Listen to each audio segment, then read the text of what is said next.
Terima kasih Anda masih bersama kami di Kompas Petang. Saudara Cawapres nomor urut 3 Mahfud MD menyinggung partai politik yang tidak mengusung paslon nomor urut 3 layaknya bebek yang dikendalikan. Mahfud mengklaim dibanding pasangan lain, pasangan Ganjar Mahfud lah yang mampu menjadi petugas melaksanakan konstitusi. Pernyataan ini disampaikan Mahfud merespon tudingan bahwa paslon Ganjar Mahfud yang maju dalam kontestasi Pilpres sebagai petugas partai. Mahfud menjelaskan kampanye yang dilakukan paslon nomor urut 3 tidak terikat dengan arahan partai. Mahfud mengklaim Ganjar Mahfud adalah petugas konstitusi yang diusung parpol. Menurut Mahfud, partai pengusungnya merupakan partai yang gagah, tidak seperti partai politik pengusung paslon lain yang hanya mengikuti seperti bebek yang dipegang lehernya. Partai yang bukan mengusung kami, bukankah pimpinan partai juga sama seperti bebek-bebek dikendalikan? Ya kan?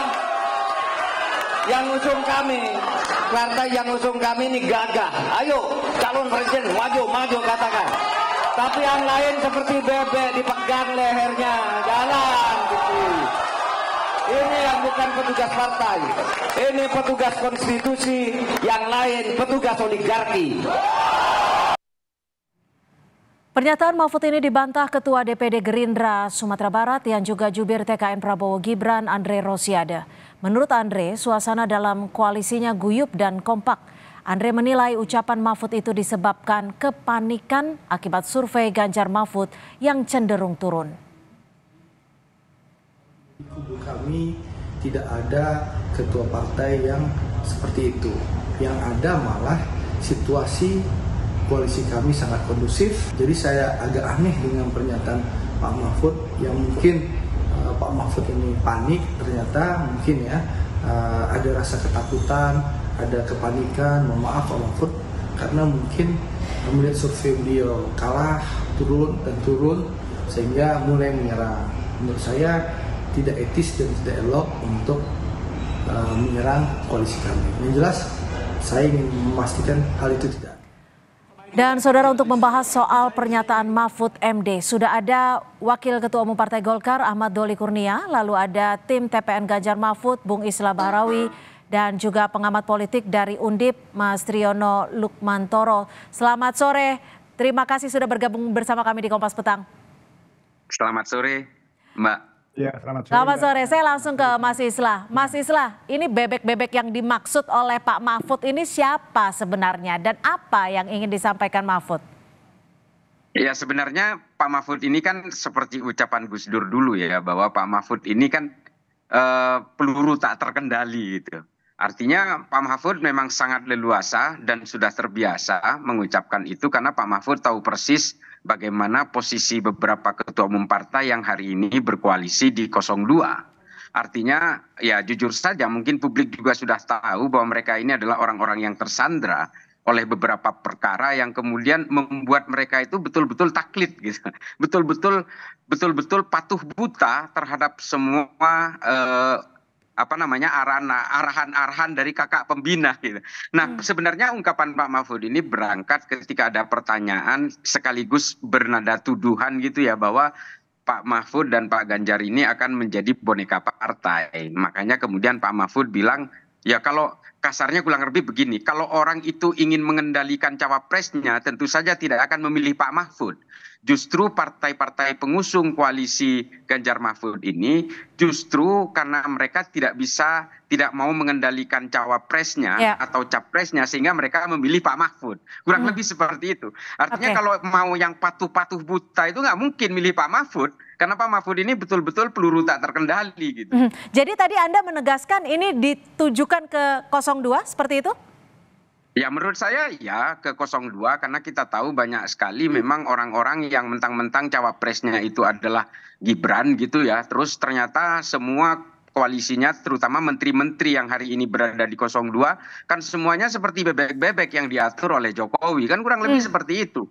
Kalau soal survei kata Andre Rosiade tadi, bukankah dari tahun 2014 sampai 2019 Prabowo memang selalu leading? Tapi ternyata hasil akhirnya beda toh. Bang Doli, bagaimana ini nyatanya disebut mahasiswa ditujukan ke 02 nih, tanggapan Anda? Nah, ini lebih sok tahu lagi dari Pak Mahfud menurut saya, ya kan?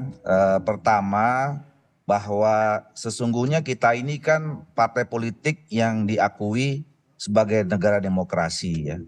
Keputusan kita masing-masing itu adalah kedaulatan kita masing-masing dalam partai. Apa urusannya sebuah partai mengomentari keputusan partai yang lain? Ini menunjukkan pendidikan politik yang tidak sehat menurut saya, ya. Nah, kalau soal Pak Mahfud, ya kita tahu Pak Mahfud ini memang tipikalnya begitu, hobinya nyerang. Kemarin agak ngerem-ngerem karena ada dalam pemerintahan, tapi takut juga mundur duluan gitu. Udah mau selesai kampanye baru mundur. Nah, habis mundur baru nyerang balik yang lebih tajam. Walaupun sebelumnya kan juga nyerang-nyerang juga, nyerempet-nyerempet, tapi masih malu-malu karena masih di dalam. Jadi nggak gentleman juga menurut saya gitu. Oke, Bang Doli, tapi sindiran Mahfud ini jika Anda melihatnya ditujukan ke Partai Golkar tidak sih? Ya, kami merasa bahwa kami ini partai tertua sekarang di Indonesia, ya. Dan kami selalu menjalankan proses pengambilan keputusan kita secara demokratis. Coba mana sih partai politik yang setiap 5 tahun ganti ketua umumnya? Ya kan? Emang coba dibandingkan dengan partai lain yang tidak ganti-ganti ketua umumnya gitu. Nah, jadi setiap pengambilan keputusan itu diambil dalam proses yang sangat demokratis, termasuk soal calon presiden dan calon wakil presiden. Kami undang semua stakeholder, ketua-ketua DPD, tingkat 1, tingkat 2, kemudian ketua-ketua dewan, dan itu diambil keputusan secara bersama. Jadi nggak ada kemudian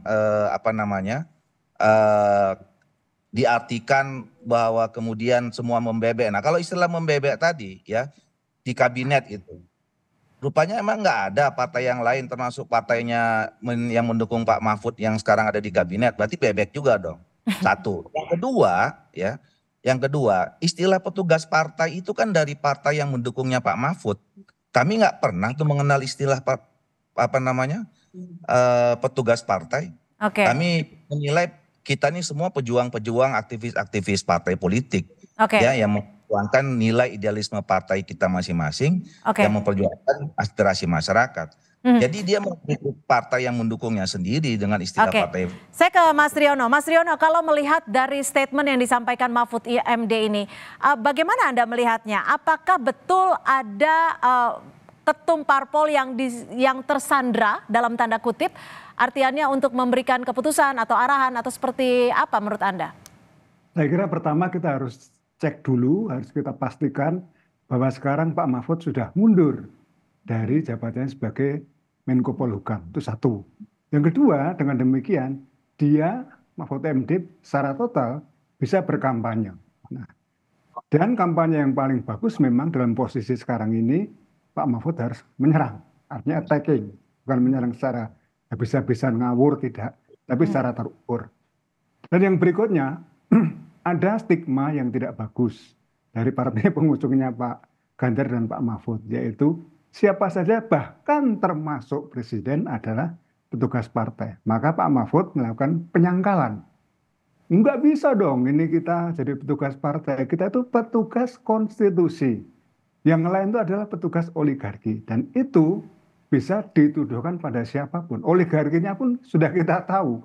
Oligarki ini kan orang yang punya uang, yang mendanai dengan jumlah yang begitu luar biasa, bahkan tak terbatas pada paslon-paslon ini. Dan seakan-akan Pak Mahfud bilang, kami ini independen, kami tidak mungkin didikte oleh oligarki, dan kami sungguh-sungguh bukan petugas partai, melainkan satu petugas rakyat atau yang berikutnya petugas konstitusi. Dengan demikian, klaim-klaim seperti ini semua kan klaim, pada dasarnya kalau kita berkampanye itu kan semua klaim. Klaim bahwa Pak Mahfud itu jauh lebih baik daripada paslon 01, terutama adalah paslon atau pasangan calon 02, yang memang di situ harus kita akui ada kekuatan bayang-bayang, bukan hanya bayang-bayang saya kira ya, kekuatan real dari Pak Presiden Joko Widodo, dan di situ ada Gibran, dan Gibran adalah sebagai utusan dari Pak Jokowi. Dan kita lihat metafora Pak Mahfud ini kan luar biasa tajam, bebek. Bebek kita tahu tuh kan lehernya panjang. Dan bebek ini kan mudah dibariskan kalau kita misalnya sedang, ya istilah orang Jawa, angon bebek. Ya artinya mengembalakan bebek. Ini kan bebek kan kalau diacungi ke arah sana, ikut ke arah sana, ke arah kiri, ikut ke arah kiri, ke arah kanan, ke arah kanan, dan sebagainya. Ya. Untuk bisa menangkap bebek secara gampang karena lehernya panjang, maka dipeganglah lehernya. Artinya apa? Pak Mahfud benar-benar menunjukkan ekspresi mungkin juga kegalauan, mungkin juga kemarahan bahwa nggak mungkin kami ini Ganjar Mahfud Baik. seperti bebek yang ada pada koalisi-koalisi yang lain. Baik. Baik, Mas Islah, kita tahu, publik juga tahu bahwa istilah petugas partai itu memang kental disampaikan oleh PDIP. Apakah ada jaminan jika memang nanti terpilih, ada jaminan bahwa bukan lagi petugas partai, tapi juga petugas konstitusi yang diusung oleh partai? Tapi jawabannya usai jeda, tetap bersama kami di Kompas Petang.